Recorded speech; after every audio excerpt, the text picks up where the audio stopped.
Ce sont des groupes, ils ont un mode de vie culturel, ils vivent de la chasse et de la cueillette, ils ne sont ni éleveurs ni agriculteurs, donc ils vivent de la chasse et cueillent un certain nombre de fruits, de tubercules, hein, comme des gnames en milieu forestier. Les différents groupes de pygmées repartis dans différents groupes, les différents groupes de pygmées sont repartis dans différents groupes ethniques. Et selon des recherches scientifiques, estiment que ces différents groupes de pygmées qu'on trouve éparpillés sur le continent africain ont le même ADN nucléaire et depuis 60 000 ans. Ces pygmées-là connaissent aujourd'hui de nombreux changements dans leur mode de vie.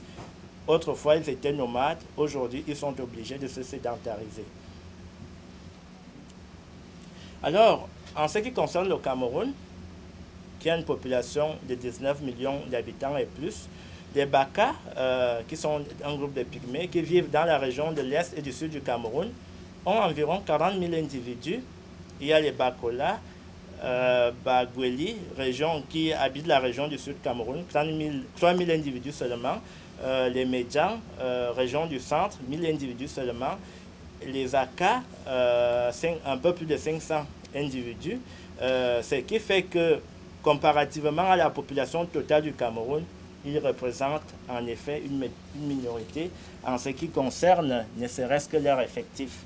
Alors, quelles sont les politiques mises en place à l'égard des populations pygmées par le pouvoir politique du Cameroun? Alors, depuis l'indépendance du Cameroun en 1960, les pouvoirs publics visent à sédentariser les populations pygmées parce qu'ils sont nomades, ils étaient nomades et allaient d'un endroit à un autre à l'intérieur de la forêt.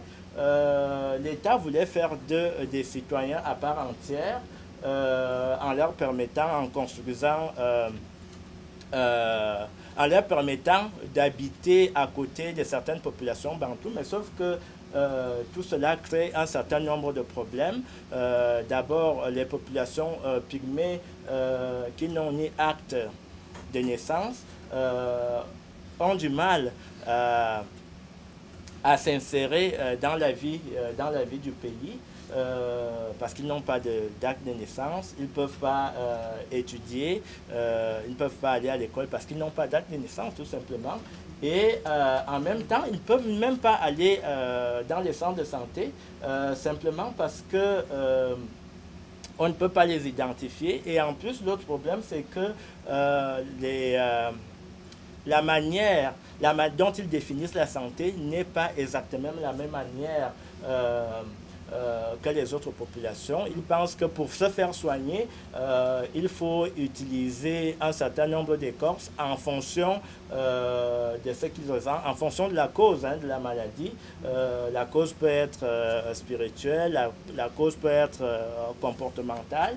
Donc, ce sont des aspects qui sont importants et pour eux, aller dans le centre de santé,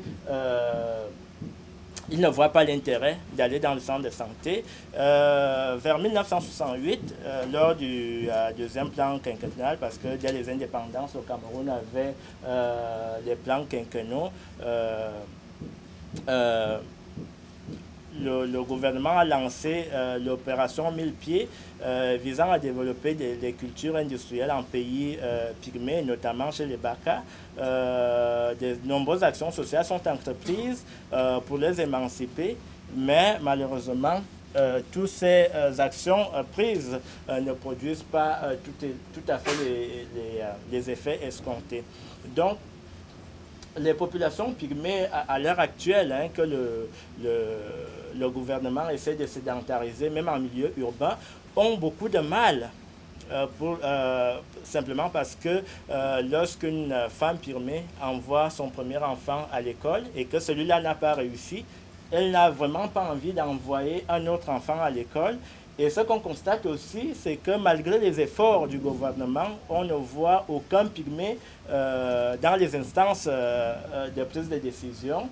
Et ceux qui se retrouvent en ville parce que l'État impose qu'ils vivent en ville et ils n'ont d'ailleurs même ils n'ont pas de choix parce que en raison de l'urbanisation qui détruit leur habitat, en raison de l'exploitation forestière, l'économie du Cameroun dépend en majorité, en grande partie sur la coupe du bois, de bois.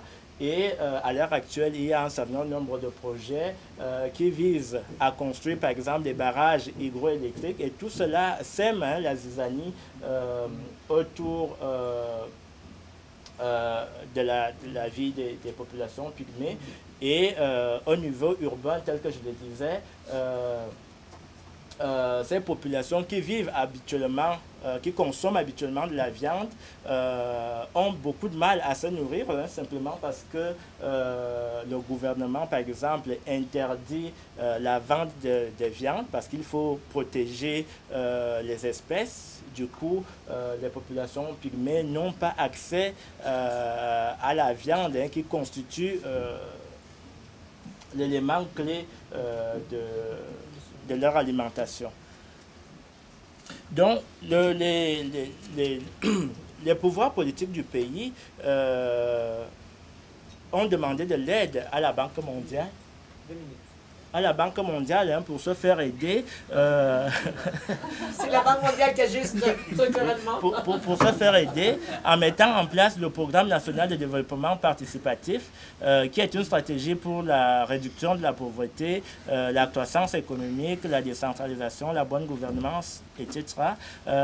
Alors, le PNDP a pour objectif de soutenir le développement à l'initiative des communautés en permettant aux communautés et à leurs gouvernements locaux de mettre en place des actions prioritaires et en consolidant un environnement fiscal, institutionnel et administratif pour une allocation du budget adéquat, la délivrance d'un service efficace et une gestion transparente des services financiers. Alors, en 1994, le gouvernement du Cameroun a institué une taxe qu'ils ont appelée éco-taxe communautaire en faveur des villages et campements pygmées. Alors, il y a certaines redevances qui sont reversées à certaines communes rurales. Et alors, pour récapituler, puisqu'on n'a plus que 2 minutes, on va dire que... 1 minute 3, on pourrait donner 3. Ok. Alors, on va dire que l'exploitation forestière pose un sérieux problème aux pygmées parce que ça détruit leur habitat, ça détruit les ressources naturelles dont ils se servent pour survivre. Par exemple, les pygmées n'ont pas beaucoup d'intérêt à aller au dispensaire parce qu'eux-mêmes, ils ont leurs ressources médicinales très, très efficaces. Et la construction de certaines infrastructures met en danger certaines populations pygmées et notamment les populations pygmées Barueli que nous avons citées au début de notre exposé, qui ne représentent plus que 500 individus et qui sont obligés de quitter leur habitat. Alors les populations pygmées souffrent aussi de pauvreté chronique, simplement parce que ce sont des personnes comme nous qui sont extérieures à ces communautés-là, qui considèrent qu'ils sont pauvres. Par exemple, lorsqu'ils se font recruter dans une entreprise, ils ne vont pas rester un mois. S'ils estiment qu'ils ont, par exemple, besoin de $1, dès lors que le pygmée a travaillé $1, il démissionne. Il va revenir le lendemain chercher un nouvel emploi lorsqu'il aura besoin d'acheter autre chose. Donc, ce sont des populations qui n'ont pas ils n'accumulent pas, ils n'ont pas de richesse particulière. Donc, pour eux, lorsqu'ils disposent des ressources, ils les consomment tout de suite, ils ne gardent pas pour le lendemain.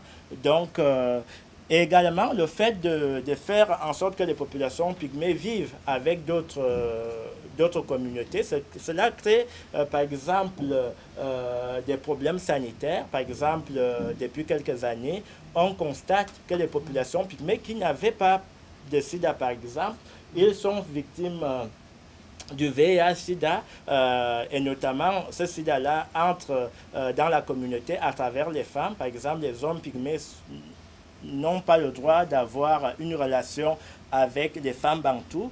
Mais par contre, les hommes bantous, par curiosité, vont entretenir des relations avec des femmes pygmées. Et ces femmes pygmées sont d'ailleurs violentées par les hommes bantous et qui les poussent quelquefois à la prostitution. Alors, je vais m'arrêter là pour aujourd'hui. Merci.